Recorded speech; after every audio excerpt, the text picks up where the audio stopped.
ये कहानी मध्य प्रदेश के ग्वालियर शहर के एक बेहद मशहूर बोर्डिंग स्कूल विद्या निकेतन की है। उस स्कूल का डिसिप्लिन और पढ़ाई जितनी फेमस थी, उतनी ही फेमस थी उस स्कूल हॉस्टल की भूतिया स्टोरीज।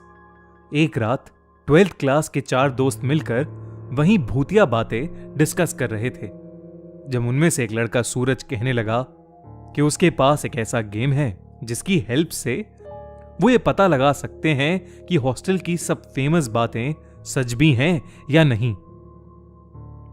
सब वो गेम खेलने के लिए तैयार हो गए, मगर रवि उस वक्त किसी भी बात पर ध्यान नहीं दे रहा था, क्योंकि वो अपने फोन पर विंजो ऐप पर लूडो खेल रहा था और पैसे कमा रहा था।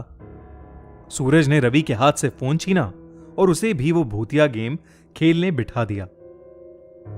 वो गेम था चार्ली चार्ली। लोग कहते हैं कि चार्ली चार्ली गेम एक ऐसा गेम है जिससे आत्माओं से बातें करी जा सकती हैं। इनफैक्ट उनकी माने तो ये गेम इतना खतरनाक है कि कई लोग इसकी वजह से पागल भी हो चुके हैं और कुछ लोगों की तो जान भी जा चुकी है।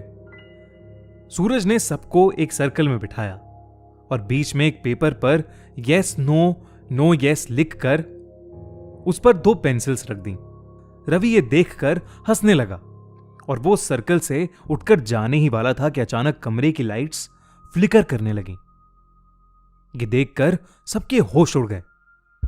तभी सूरज ने रवि से वापस आराम से बैठने को कहा और फिर सूरज ने गेम की तरफ देखते हुए कहा, Charlie Charlie are you there? यानी चार्ली चार्ली क्या तुम यहां हो? चार्ली चार्ली क्या तुम यहां हो?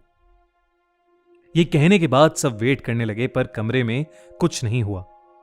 सूरज ने दोबारा वही सवाल पूछा, तब भी कुछ नहीं हुआ। इस पर रवि ने उस गेम का मजाक उड़ाना शुरू कर दिया। लेकिन तभी सर्कल के बीच पड़ा पेपर जोर से हिलने लगा। उस पर रखी पेंसिल्स भी इधर उधर रोल होने लगीं।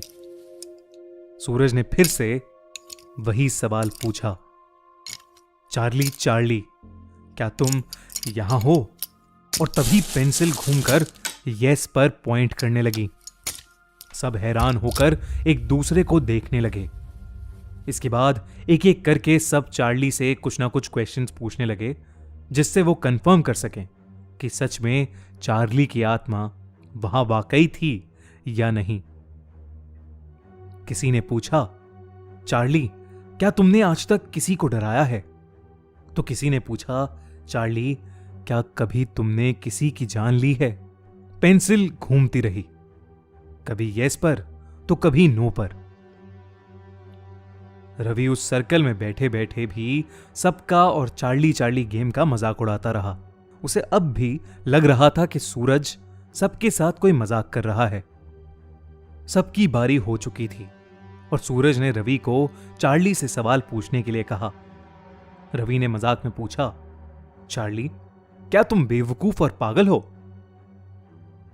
इस पर पेंसिल नहीं हिली और रवि को विश्वास हो गया कि चार्ली चार्ली गेम बकवास है और वो सर्कल से उठ गया। लेकिन जैसे ही वो वहां से उठा, उसी वक्त पेंसिल घूमकर यस पर पॉइंट करने लगी और फिर जोर जोर से हिलने लगी। कमरे की लाइट्स अब और जोर से फ्लिकर कर रही थीं। सब डर के मारे अपनी जगह पर जम से गए थे। तभी अचानक से लाइट चली गई और पूरे कमरे में अंधेरा हो गया। उस अंधेरे में उन दोनों लड़कों को बस 2 चमकती लाल आंखें दिख रही थीं, जिसे देखकर वो बुरी तरह डर गए थे। सूरज ने जल्दी से जाकर लाइट ऑन की। तभी सबकी नजर रवि पे गई और सभी ने जो देखा वो देखकर सबके पैरों तले जमीन खिसक गई। रवि का चेहरा अचानक नीला पड़ गया था। धीरे धीरे वो वहीं खड़ा खड़ा कांपने लगा। उसकी आंखें सफेद हो गई थीं और वो एक अजीब सी आवाज में चिल्लाने लगा, जैसे कोई उसका गला घोट रहा हो।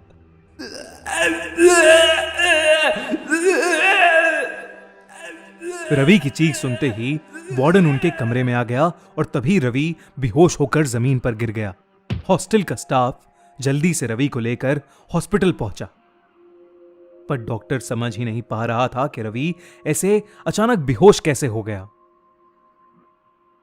फॉर्चुनेटली रवि को 2 दिन बाद होश आ गया, लेकिन उसे कुछ याद नहीं था, ना ही किसी का गला घोटना, ना ही बेहोश होना, और ना ही चार्ली चार्ली गेम खेलना।